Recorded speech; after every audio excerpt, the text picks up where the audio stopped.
때는 즐겁게 사는 거, 그게 행복인 것 같아요. 그리고 이제 나같이 정년퇴직하고도 사회생활을 쭉 해보는 사람은 나 때문에 행복해지는 사람이 얼마나 있는가. 행복은 내가 주는 거. 동물은 클 때까지 커야 하고요. 식물을 살아야 하듯이 인간은 인간다운 삶을 살아야 한다고 하는 것을 너무 소중히 여길 줄 모르는 것 같아요. 성장하는 동안은 어려움도 있지만 극복하는 것이 이제 행복이다.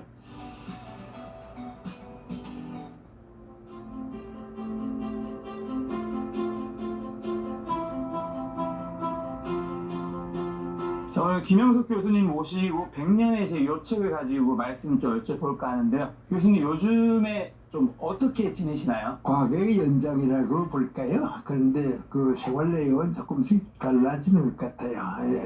건강도 관심 갖지 하고 또 하는 일이 좀 이렇게 달라지니까 네. 그에 대한 준비도 해야 되고 그래도 일이 같은 일이 이렇게 계속되고 또 생활 자체에는 변화가 없으니까 네. 과거를 그대로 연장하는 것, 또 나이 많으니까 언제까지 갈까 하는 생각도 좀 하고요. 그리고 기분을 제일 먼저 얘기하면 과거의 10년이 지금 1년으로 다르게 압축된 것 같은 그래서 금년 1년이 과거 10년만큼 소중하다.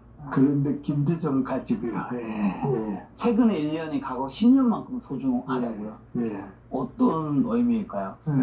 예를 들어 말하면 이제 30, 40대는 멀리 앞을 보잖아요. 네. 그러니까 내 인생이 멀리 있다 그렇게 보는데 이제 90대 때까지는 몰랐는데요. 지금은 금년 한 해 동안이 과거의 10년만큼 길어지는데 그 1년 어떻게 좀 보람있게 보낼까 그 생각, 부담감이라고 할까요? 그런 걸 좀 느끼면서 살게 되네요. 근데 교수님 오늘도 이제 낮에 강연을 하나 하고 오신 걸로 아는데 예.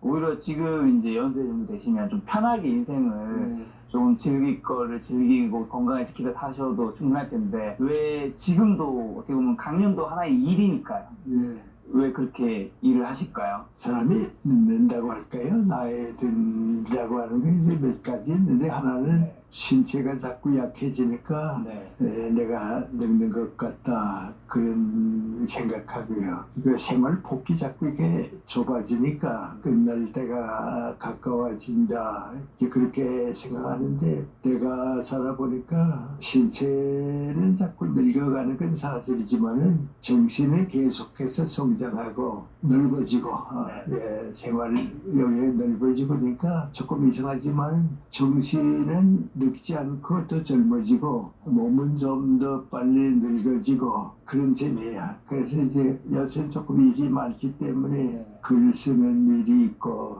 강연이 있고 이제 저 두 가지인데 그 일이 없으면 오히려 좀 이렇게 긴장이 풀리니까 좀 더 성장이 늦어지는 것 같고 그 일을 계속하는 동안 또 내가 폭넓게 사는 것 같고 그러니까 일을 한다고 하는 것이 내 생활을 넓혀주고 더 보람있게 이끌어주지 않나. 그래서 흔히 하는 말입니다만 사람은 공부하는 동안은 정신적으로 성장하니까 늙진 않는다. 일하는 동안은 삶의 활력이라고 할까 자기 삶의 의미를 촉촉해가는 거니까 생활이 좁아지진 않더라. 그래서 좀 미안한 얘기인데 나하고 같은 나이의 사람들 80 넘으면서부터는 그 사람들하고 나하고 이렇게 비교해 볼 때에 저 사람들 이렇게 빨리 늙는다 그런 생각을 좀 하죠. 저희 아버지보다 더 약간 젊어 보이십니다. 저희 아버지가 이제 80 좀 안 되셨거든요. 그렇죠. 근데 아버지 같다고 하는 사람들 점점 많고요. 또 할아버지 같다고 하는 사람도 있는데 나는 안 그래요. 나는 이번 5월 달에도 지방 고등학교하고 서울시내 고등학교 일하는 학생들하고 이렇게 강연 대담 시간 가졌거든요. 그래 이제 1시간 조금 넘게 이제 시간 가지고 내가 얘기하고 또 질문 받고 뭐 그런데 잘 진행되는 거 보면요. 내가 늙은 건 없는데 근데 이유는 있는 것 같아요. 예를 들어 말하면 이제 내 동료들이나 친구들은 대학을 졸업하고 대학의 교수가 되고 그러니까 중고등학교 학생들하고 살아보는 경험이 없거든요. 그렇죠. 나는 거의 한 9년 동안 대학을 졸업하고서 중고등학생들하고 살고 대학으로 갔기 때문에 이 학생들하고 사는 기간이 내 감정도 젊게 만들고 또 생각도 늙지 않게 만들고 그런 것 같아요. 그래서 비교적 풍부하게도 살았지만은 좀 미안한 얘기지만은 나이에 비해서 제일 젊게도 살고 있다. 그런 생각하고 있죠. 제가 이 책의 부제를 좀 여쭤보고 싶은 건데 인생은 무엇을 남기고 가는가 이제 결국 100년이 지나도 살아남는 마지막 가치는 뭐라고 생각하시나요? 살아보면요. 그저 막연하게 시작하는 얘기지만 대부분의 사람들이 무엇을 이렇게 소유하기 위해서 사는 것 같아요. 내가 살아보니까요. 돈도 벌고 명예도 얻고 권력도 차지해보고 그렇게 소유가 목적이어서 사는 기간이 얼마 지나면 끝나야 하는데 그걸 평생 끌고 가는 사람은 소유도 잃어버리고 자기 인생의 가치도 잃어버리고 남기는 것도 없는 것 같아요. 그래서 내가 살아보니까 한 30대 때쯤까지는 내가 나를 소유하는 것보다는 내가 나를 키워서 산 것 같아요. 사유라는 게 좀 적고요. 내가 내 인격도 키우고 지식도 키우고 그리고 한 30년 되면 이제 60쯤 되게 되는데 그때까지는 사회에서 일하니까 일을 함께 즐길 수 있는 친구들 또 일의 동료들 같은 직장 사람들 그때는 소유하는 게 아니고 주고받는다고 할까요?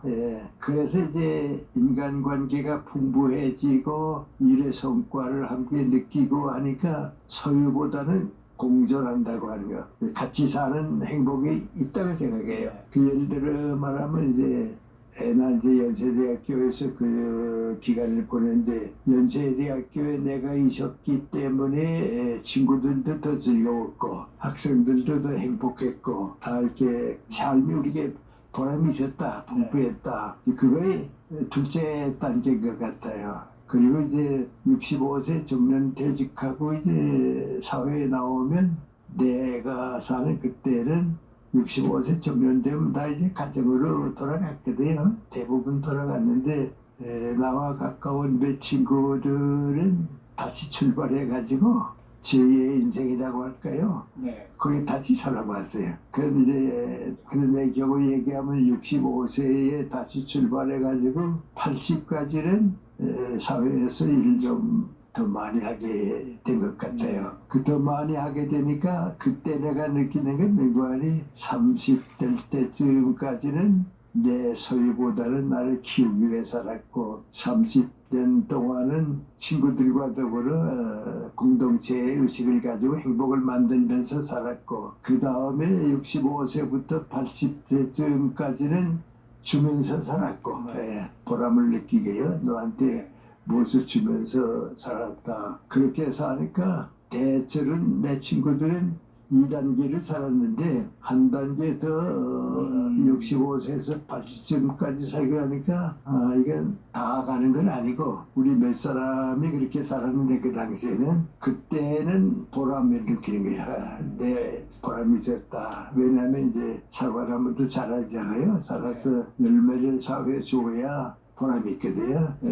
그래서 열매를 사회에 준 것은 그래도 60 넘어서 80쯤까지 더 노력하는 사람 물론 더 가죠. 그렇게 사는 것이 인생이 아닌가. 그거 이제 정상적인 인생인데 소유의 욕심을 노역이라고 할까요? 늙을 때까지 명예도 탐내고 뭐 권력도 탐내고 하면 오히려 그때는 잃어버리게 되는 것 같아요. 그러니까 잃어버린다고 하는 건 민관이 사회적으로 남기는 게 없다.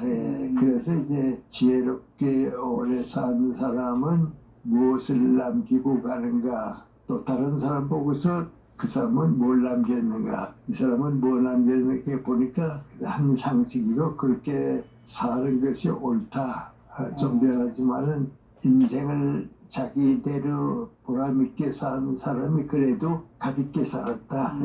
그런 생각해보죠. 그럼 교수님은 그 소유에 대한 욕망을 언제부터 좀 놓으셨고, 그리고 놓을 수 있었던 방법이라고 해야 될까요? 글쎄 여러 가지를 보겠는데 글쎄 지금 한 얘기하고 조금 다른 얘기를 보게 되면 우리 사람들이 다 아리스토텔레스라고 하는 이제 윤리학을 인류 역사상 처음 쓴 사람이 있는데요. 그 사람이 다른 모든 것은 원하는 사람도 있고 원하지 않는 사람도 있다. 그러나 행복은 누구나 원한다. 그렇게 그 윤리학을 시작하게 돼요. 근데 그럼 그 예를 들어 말하면 행복이 우리 긴 인생하고 어떤 관계가 있나 그런 걸 내가 살아온 단계를 쭉 보면 행복이 젊었을 때는 역시 즐기는 거. 그렇죠. 즐겁게 사는 거 그게 행복인 것 같아요.